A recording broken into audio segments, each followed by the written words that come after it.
No último vídeo, As Origens do Futebol em Portugal, contamos a história cronologicamente como o futebol chegou ao país, como se formaram os seus primeiros e principais clubes e as primeiras competições oficiais e os resultados até ao final da monarquia. Neste vídeo, continuamos exatamente onde tínhamos parado para contar a restante história do futebol português, ainda muito regional, até ao surgimento da sua primeira competição verdadeiramente nacional em 1922. Desfrutem de futebol na Primeira República, 1910 a 1921.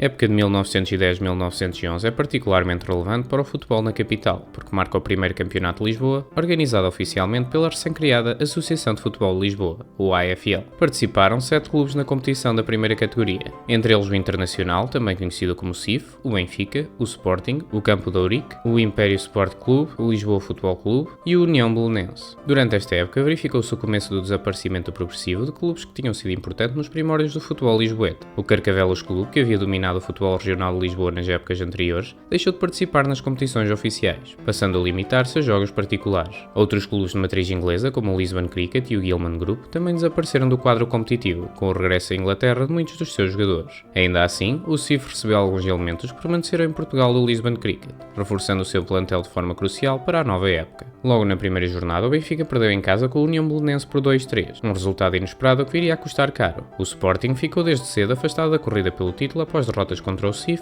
por 1-0 e contra o Benfica por 5-1, enquanto que os confrontos diretos entre os dois principais candidatos, o CIF e o Sport Lisboa e Benfica, ambos terminaram empatados. Deste modo, o Internacional, para alguns o mais antigo clube lisboeta, com a herança espiritual da família Pinto Basto, sagrou-se campeão de Lisboa pela primeira vez. A rivalidade entre Leões e Águias continuava a aquecer o futebol lisboeta. Esta época não deixou de ficar para a história por mais controvérsia. Para a última jornada estava marcado mais um derby, que já não teria qualquer implicação na classificação final. No entanto, o jogo acabou interrompido quando o Sporting vencia por 1-0, e o árbitro validou o golo do empate das Águias, depois de uma cena de pancadaria que terminou com a bola dentro da baliza do Sporting e o guarda-redes do Sporting inanimado no chão, seguindo-se uma invasão de campo. A AFL anulou a partida e marcou uma repetição para junho, mas o Sporting recusou comparecer, alegando que os seus rivais não eram dignos de pisar as suas instalações, e rejeitando jogar novamente no campo benfiquista, somando assim mais uma derrota por falta de comparência. No Porto, realizava-se a primeira competição oficial de que há registro na região, a Taça José Monteiro da Costa, instituída em homenagem ao refundador do Futebol Clube do Porto. Foi o Futebol Clube do Porto que venceu a edição inaugural, estabelecendo-se já como o clube dominante do norte de Portugal, ao vencer consecutivamente o Boa Vista e o Leixões na final da competição.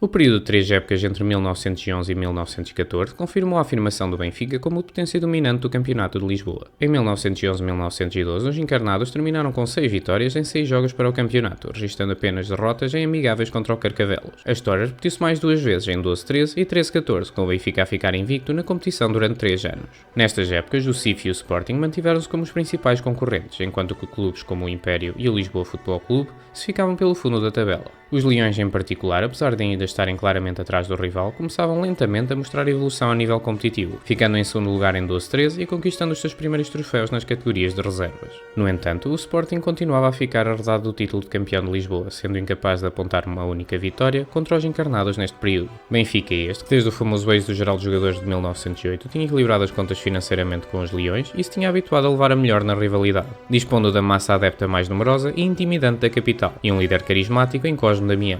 Na invicta, a Taça José Monteiro da Costa manteve-se como uma prova regional de referência. Em 1913, a competição foi palco de uma inesperada vitória da recém-criada secção de futebol da Associação Académica de Coimbra, o único clube a interromper o domínio do Futebol Clube do Porto na prova. Em 13-14 aconteceu finalmente a primeira edição do Campeonato do Porto, com o Boa Vista a bater surpreendentemente o hegemónico Futebol Clube do Porto nesse primeiro ano. Neste período começaram a ficar mais comuns os amigáveis interregionais entre os clubes de Lisboa e Porto. Lisboa, que tinha o campeonato mais amadurecido dos dois, levou a melhor da cidade invicta nestes primeiros encontros, com o Benfica a vencer de forma convincente o Futebol Clube do Porto em vários jogos particulares e o Sporting a vencer o Boa Vista na Taça Visconde de Alvalade, jogada a 2 mãos. Para além dos contactos entre clubes nacionais, multiplicaram-se os amigáveis internacionais, encontros com formações galegas e espanholas e excursões ao estrangeiro passaram a ser uma rotina anual. Paralelamente, surgiram provas regionais em distritos fora dos grandes centros metropolitanos, aparecendo as primeiras referências a competições em Porto Alegre e Évora, ilustrando que o futebol se começava a espalhar geograficamente pelo país e a institucionalizar-se além das suas maiores cidades. Esse crescimento levou à criação em 1914 da União Portuguesa de Futebol, que eventualmente se viria a tornar na Federação Portuguesa de Futebol que conhecemos hoje.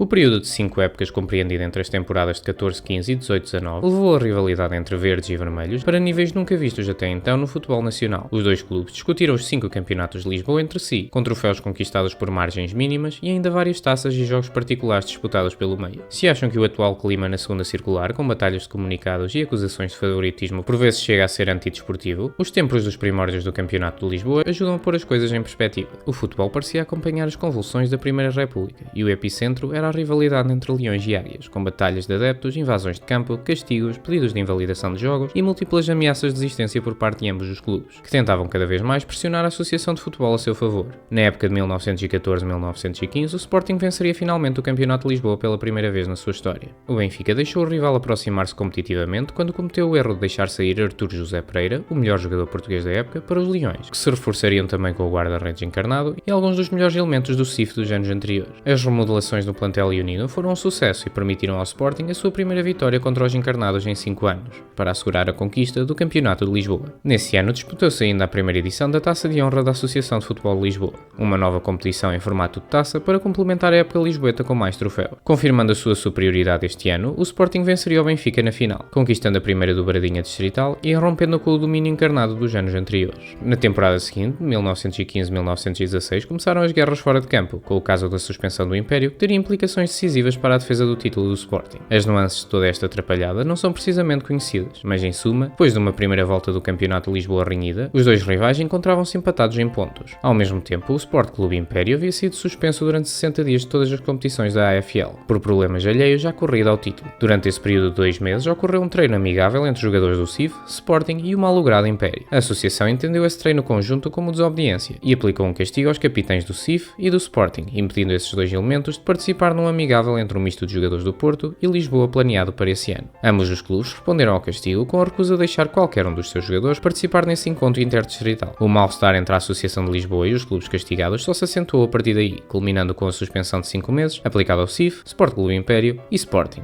Não se disputando assim a segunda volta com todos os clubes, o Benfica sagrar-se-ia campeão automaticamente, num anticlímax especialmente doloroso para os Leões. Após grande polémica, o castigo seria levantado um mês depois, mas aí o Sporting afirmou que o campeonato havia sido irremediavelmente comprometido a favor do Benfica e decidiu abandonar a prova. Os adeptos e partidários encarnados apontaram a decisão do rival como um ato de cobardia. Ao fim de vários meses de bate-boca, os dois clubes decidiram finalmente resolver as suas diferenças em campo, num jogo particular proposto pelo capitão do Sporting, Francisco Strom. Nesse tira-teimas seria o Benfica a levar a melhor por 3-2 e mais uma vez na desforra uma semana depois por 3-0, com direito a banquete de confraternização entre os dirigentes dos rivais lisboetas após o jogo. As pazes foram de pouca dura, com os clubes a encontrarem-se mais 2 vezes ainda este ano, primeiro num duelo para a Taça Amadora e mais uma vez na final da Taça de Honra. Aí, o Sporting venceu os 2 jogos e equilibrou as contas com os rivais. O jogo da final da Taça de Honra, que serviu para terminar este ano futebolístico atribulado, foi igualmente envolvido em polémica, acabando por ficar marcado por cenas de invasão de campo, protagonizadas pela massa adepta encarnada, que se viu indignada com as táticas de queimar tempo do Sporting. Não obstante, a vitória leonina foi assegurada pela margem mínima de 1-0. O clima da rivalidade só iria piorar a partir daí. Em 1916-1917 sentiram-se fortemente as condicionantes da Primeira Guerra Mundial e da pneumónica, com os plantéis do Império e Lisboa Futebol Clube desfalcados pelo Givento. O próprio CIF, clube mais histórico de Lisboa, viu-se incapaz de participar na prova e a disputa pelo título ficaria assim reduzida aos 2 do costume. Este ano repetiu-se a vitória do Benfica num triunfo renhido, assegurado com a vitória no derby na primeira volta. Mais uma vez, o Sporting iria contentar-se com as vitórias na Taça Amadora e na Taça de Honra pela 3ª vez consecutiva, com resultados expressivos de 3-0 e 4-1 frente ao rival. Os efeitos da Europa em guerra iriam prolongar-se para o ano seguinte, com o Campeonato de Lisboa 17-18 a ser disputado por apenas 3 clubes. Mas antes da competição distrital, o Benfica organizaria a Taça Cosme Damião, dedicada ao seu presidente e líder, em honra da inauguração do novo campo do clube. Ironicamente, a primeira e única Taça Cosme Damião seria conquistada pelo Sporting, que venceria os rivais encarnados e o Império para levantar o troféu. Na primeira volta do campeonato já foi diferente, com o Benfica a levar a melhor e a encaminhar o seu 3º título consecutivo. O Império Sport Clube acabaria por ser fatal para os Leões, arrancando um empate na casa dos verde e brancos. E na Taça de Honra o mesmo Império voltaria a brilhar, derrotando consecutivamente Sporting e Benfica para conquistar o único troféu deste período de 5 anos a não cair para verdes ou vermelhos. No final da época foi disputada a Taça em honra dos mutilados da Grande Guerra, considerada uma espécie de desempate entre algumas das equipas mais destacadas da temporada. Participaram Benfica, campeão de Lisboa, Império, vencedor da Taça de Honra, Sporting e Vitória de Setúbal. A prova ganhou contornos polémicos devido ao chamado caso Alberto Rio. Mais uma vez, um jogador que havia passado vários anos no Benfica saiu a mal dos encarnados e estreou-se com a camisola do Sporting nesta competição.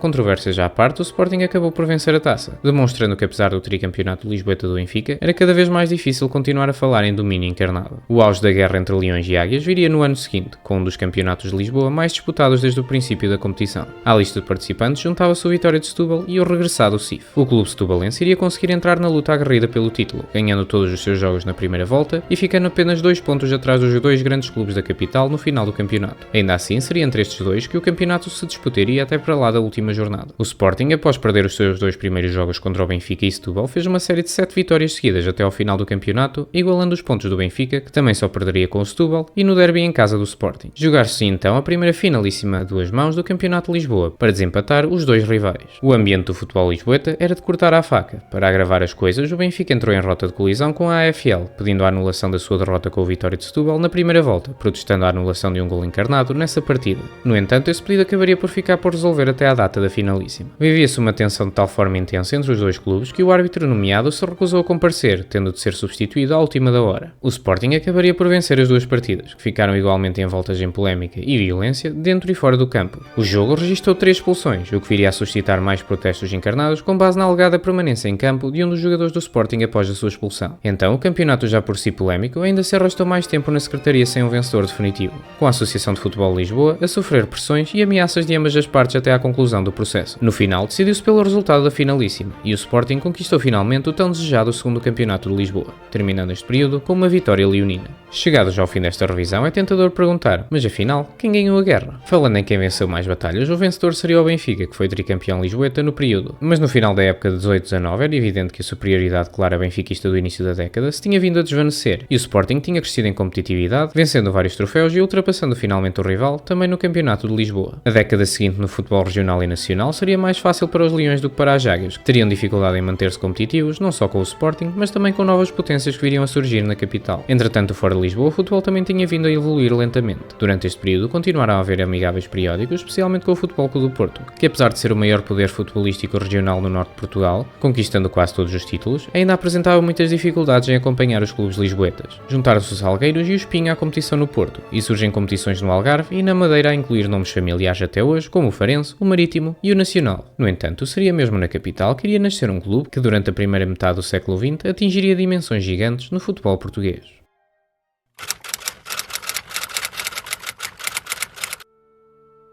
Não apenas um dos grandes nomes dos primórdios do futebol lisboeta, tal como os irmãos Stromp, Alberto Rios ou Félix Bermudes, Artur José Pereira era amplamente reconhecido pelos seus contemporâneos como o melhor jogador português da época. Artístico e driblador nato, segundo relatos, foi o principal jogador do Benfica durante a sua era de dominância, e viu-se claramente o impacto da sua saída no equilíbrio do futebol lisboeta assim que se mudou para os Leões.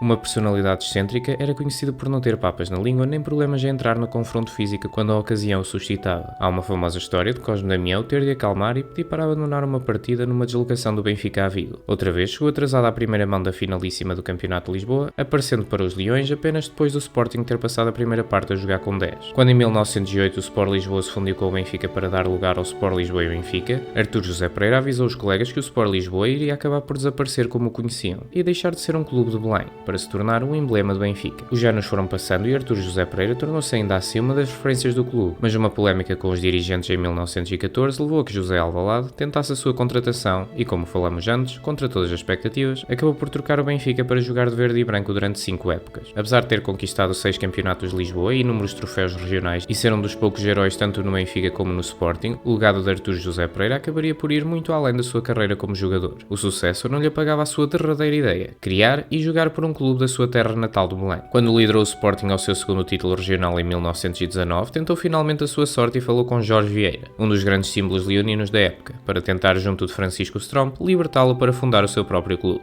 O que o capitão leonino respondeu ficou registado para a história futebolística nacional. Olha Jorge, dizia esse gajo que vá à merda e que funde lá o tal clube do Belém. O resto, como dizem, é história. A 23 de setembro de 1919, o sonho realizava-se e nascia o Clube de Futebol Os Belenenses. Pronto para competir logo no primeiro ano, Artur José Pereira, dirigente, treinador, jogador, sócio, trouxe consigo outros nomes sonantes da altura, como Alberto Rio, Carlos Sobral e Henrique Costa. Os belenenses tornaram-se a grande surpresa do Campeonato de Lisboa. Este ano, a competição estava dividida em 2 grupos de 4, apurando-se 2 equipas de cada para um grupo final. Para o grupo final apuraram-se o Sporting, o Vitória de Setúbal, o Benfica e o Belenenses. Belenenses. Benfica e Belenenses acabaram empatados em primeiro, seguindo a disputa para uma final entre os dois. Artur José Pereira chegou perto de fazer história, no entanto, este seria o ano do Benfica se reerguer das cinzas, o ano em que Cosme Damião, entre o júbilo da massa adepta encarnada, conquistaria junto com a Taça de Honra o seu último campeonato de Lisboa pelo Benfica, e negaria o feito ao seu antigo colega. Para trás ficou um Sporting sem a mesma elegância de anos anteriores, e um Vitória de Setúbal que, embora cada vez mais forte, ainda iria demorar uns anos para fazer a sua própria gracinha no futebol lisboeta. Este futebol lisboeta estava cada vez mais competitivo, e no ano seguinte só ficaria ainda mais interessante, com um nome inesperado a fazer o feito mais inusitado da última década.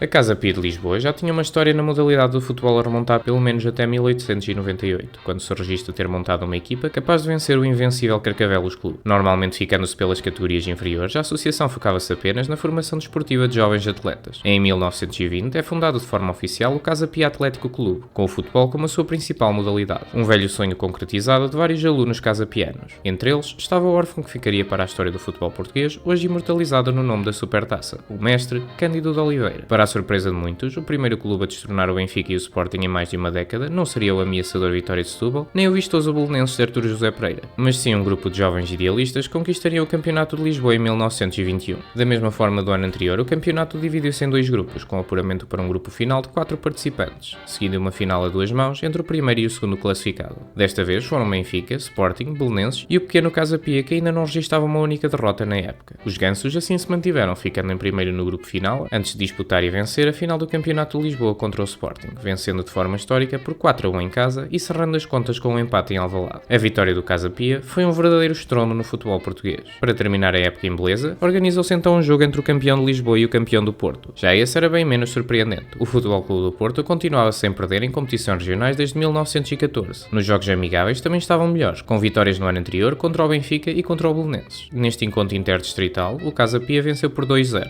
Esta partida serviu como um ensaio para o surgimento de uma nova competição no ano seguinte. O chamado Campeonato de Portugal seria um torneio a ser jogado depois do final das épocas regionais, pondo frente a frente os campeões de várias associações. No próximo episódio desta série, com o futebol a crescer vertiginosamente por todo o país, vamos ver esta competição a tornar-se o derradeiro prémio do desporto rei em Portugal, até ao aparecimento da Liga como a conhecemos hoje. E vamos ainda ver o nascimento e primeiros anos da seleção das esquinas. Obrigado por assistirem até ao fim e vemo-nos no próximo vídeo.